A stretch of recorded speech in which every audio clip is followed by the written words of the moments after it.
E se eu te dissesse que o Éden talvez não seja só um lugar, mas um acesso que foi fechado? E se por trás da história mais conhecida de Gênesis existisse muito mais do que uma árvore, um fruto e uma queda? Porque quando falamos do Jardim do Éden, falamos de origem, de desejo, de escolha e de uma pergunta que atravessa séculos: o que aconteceu ali de verdade? A Bíblia apresenta o Éden como o cenário do começo humano, antes da culpa, antes da vergonha, antes da fuga.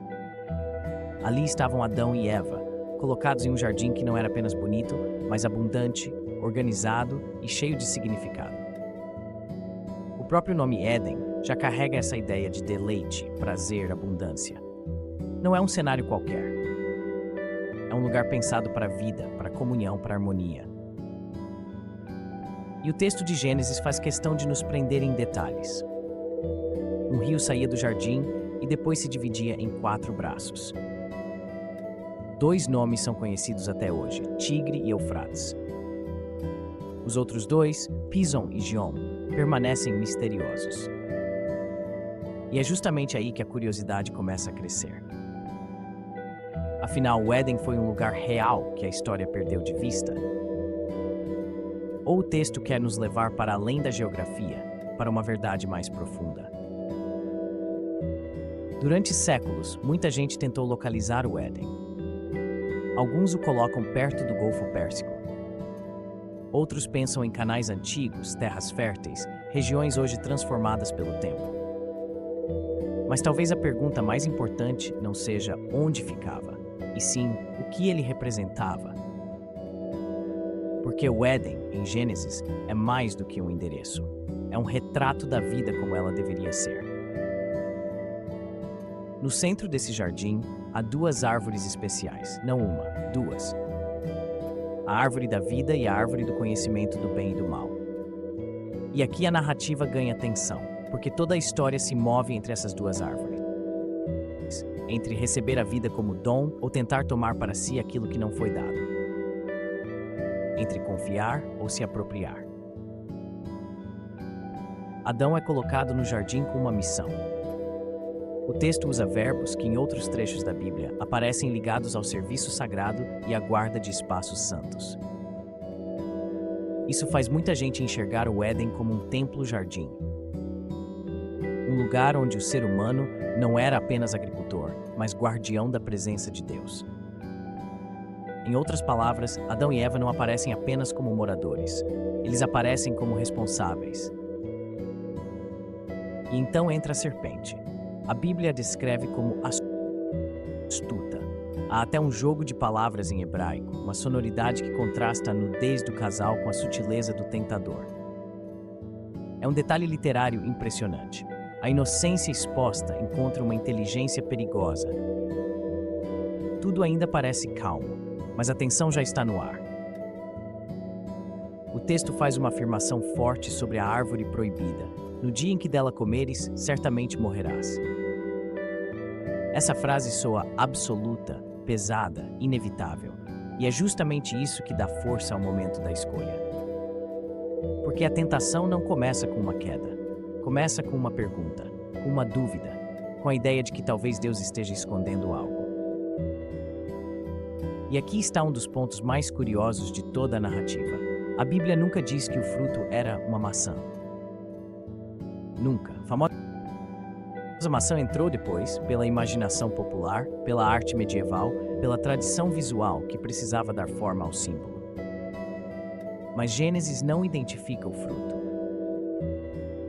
O centro da história não é a fruta. É a decisão. Eva olha, avalia, deseja, Adão participa. E o que era harmonia se quebra em segundos. O gesto é simples, mas as consequências são enormes. O conhecimento do bem e do mal pode ser entendido de várias formas, como desejo de autonomia moral, como ambição de totalidade, como tentativa de decidir por conta própria o que é certo e errado. Não existe uma única leitura consensual. Mas todas concordam em algo. Ali nasce uma ruptura. E logo depois vem o impacto. Os olhos se abrem. A nudez, que antes era inocência, agora se torna exposição. Eles pegam folhas de figueira e tentam se cobrir. É um dos momentos mais cinematográficos de toda a Bíblia. Em poucos instantes, a história sai da confiança para a vergonha, da liberdade para o medo, da unidade para a distância. Quando Deus o chama, Adão se esconde. Eva responde. A serpente é lembrada. E o jardim, que antes era lugar de encontro, torna-se cenário de julgamento.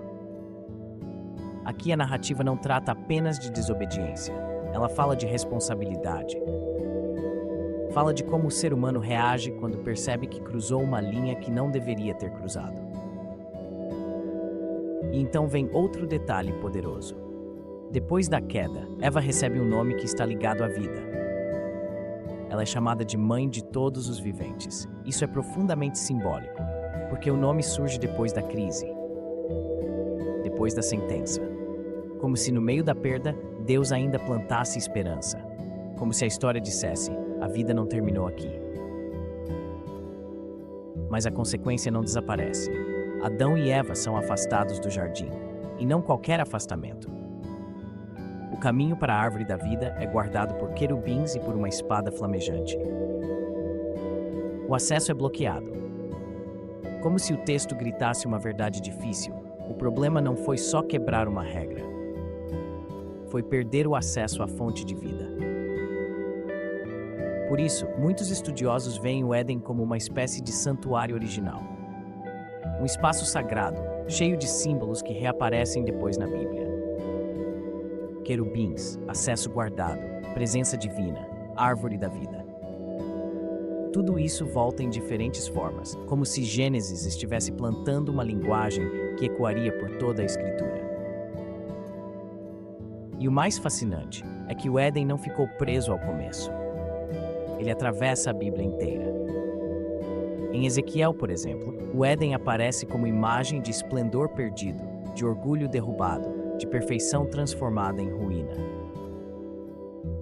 Fora do texto bíblico, culturas antigas também falavam de terras puras, lugares sem doença e sem morte. Como se a humanidade inteira carregasse a lembrança de um paraíso que foi interrompido. Talvez por isso a história continue tão viva, porque todo mundo entende em algum nível o que é desejar mais do que se tem. Todo mundo entende a tensão entre limite e liberdade. Todo mundo reconhece o peso de uma escolha que muda tudo. O Éden não é apenas sobre o primeiro casal, é sobre nós. Quando ouvimos falar de Adão e Eva, não estamos apenas lendo sobre o início, estamos encarando perguntas que nunca envelhecem. Quem somos? De onde viemos? Por que a liberdade pode ser tão bela e tão perigosa ao mesmo tempo? E por que a humanidade continua se vendo naquela árvore? Talvez a resposta esteja aí. O Éden continua fascinado o mundo, porque ele fala da origem, mas também da perda. Fala de inocência, mas também de responsabilidade. Fala de um jardim, mas acima de tudo, fala do coração humano. E é isso que torna essa história tão antiga e, ao mesmo tempo, tão atual. No fim, o Éden não é só um lugar fechado no passado. É uma lembrança viva de que escolhas têm peso, de que a liberdade é sagrada. E de que até na queda existe um chamado para voltar a pensar sobre Deus, sobre a vida e sobre nós mesmos. Comente sua teoria e inscreva-se para a parte 2.